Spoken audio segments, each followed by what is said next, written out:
It's Sandy Njilo again, the founder and the director of Africa Vukani Investment Management Services Pty Limited. We have been talking about the Government Employee Pension Fund for the last couple of weeks, and we've made a couple of videos regarding the inner workings of the State Pension Fund. But today, our concentration is going to be mainly on the divorce laws. If I may just take you back a little bit on what used to happen before 2012 with the Government Employee Pension Fund divorce laws. It was a matter of waiting.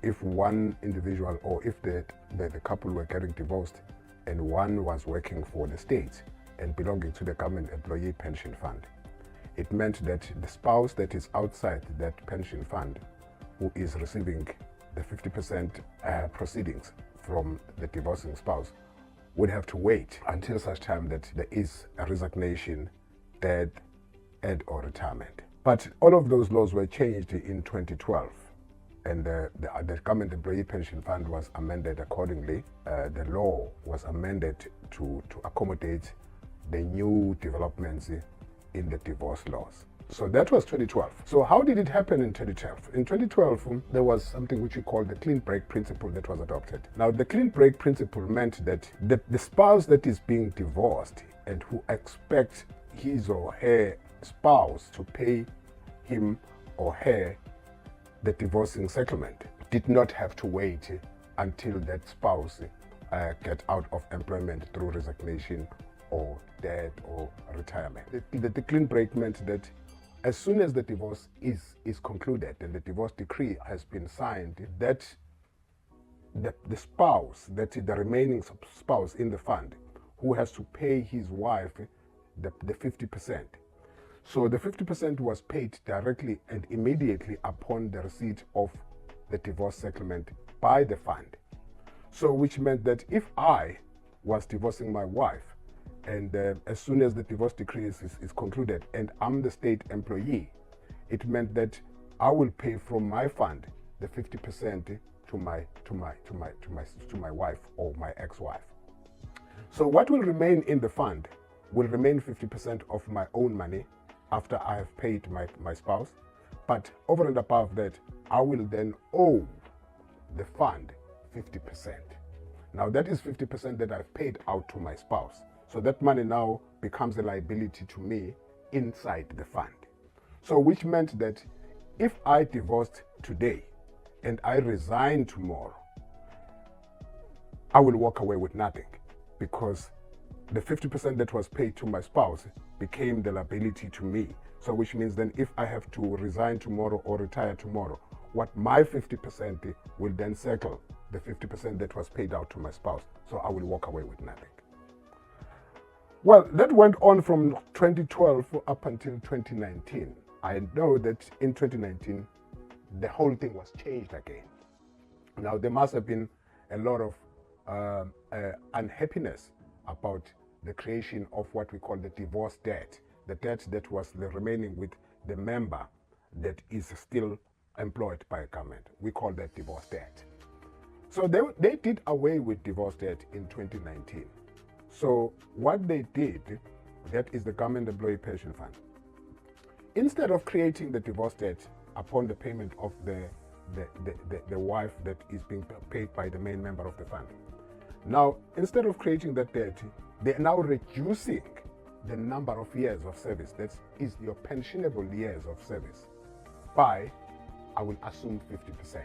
Because if you were to pay your spouse 50% of your fund, and if that is converted, it will be equivalent to half the number of years of service, which means then the remaining member in the fund will still remain with 50% of the fund after paying his wife, but then is no longer having the same pensionable years of service as he had before. So the pensionable years of service will then be reduced accordingly. My concern with this is that I don't know how much do members of the State Pension Fund understand the calculations behind this law. Yes, the divorce debt has been scrapped, but now the number of years of service has been reduced.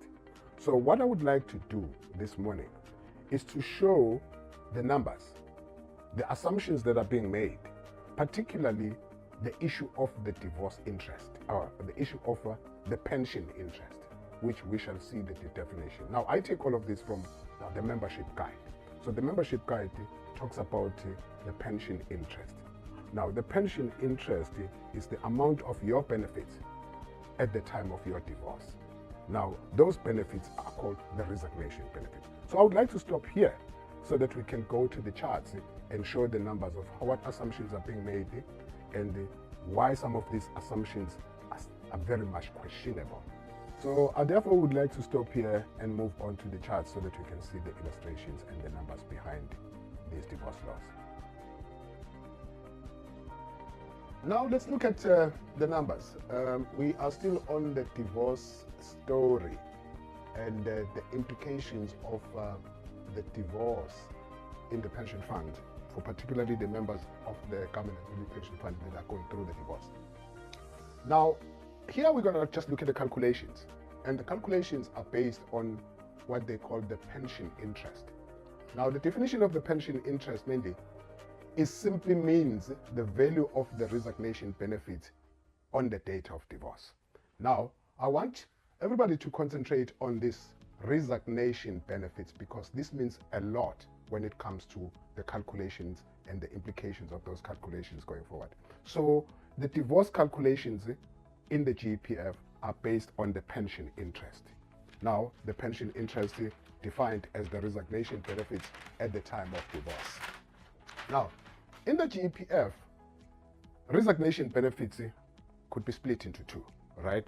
Now, when one resigns from the GPF, he has got options, two options. One option is to resign and take your benefits in cash. Now, the other option is to resign and transfer your benefits to another approved pension fund. Now, that is what we call transferring your actuarial interest, which is the fair value of your fund. In the private sector, we would have called it the market value of your pension fund in the defined contribution pension fund. But this is a defined benefit pension fund. So we talk about actuarial interest, which is the actual value of your fund at that time of exit. So the pension interest is based on the resignation benefit. Now the question is, which resignation benefits? The cash resignation benefits or the transfer benefits? So that's the question that one needs to ask himself. But some more questions need to be asked. Now, at the time of divorce, is the member that is going through the divorce aware of his resignation from the employer on the date of divorce? Or this is just an assumption for the purpose of doing the calculation? But is the member aware of his resignation or her resignation from the employer at the time of divorce? The second question is the divorcing member aware that he or she has opted to take her benefits in cash? Now, the third one is, was the divorcing member given a choice of taking the actuarial interest instead of taking his benefits in cash? Now, these are the most important questions because the third one is even more important because this choice needs to be given to the members. But I don't see anywhere in the membership guide where the divorcing member is being given a choice of taking his benefits in cash or of taking his benefits in the form of actuarial interest and therefore transferring them to another approved fund. But also, equally important, is the member aware that he has resigned on the date of his divorce? Now, there are many implications for this, particularly the labor relations and also the calculations of the benefits going forward. But that's a story for another day. These are the three most important questions. Is the member aware? Was the member given the choice? Was the member aware that he has taken his benefit in cash? Now, assuming that the divorcing member has resigned on the date of his or her divorce for the purpose of calculating his or her divorce or spouse benefits, it's just an assumption. There's something that may be wrong with that. But basing calculations on resignation benefits, which are cash benefits, without giving the member a choice to choose between the cash benefits or an actuarial interest is wrong. It's absolutely wrong, because we shall see what the calculations mean between taking your cash benefits and taking your actuarial interest. So basically, the divorcing member should be given that choice. Now let's look at the numbers. Now, the cash benefits, the cash resignation benefits, there is a specific formula for that.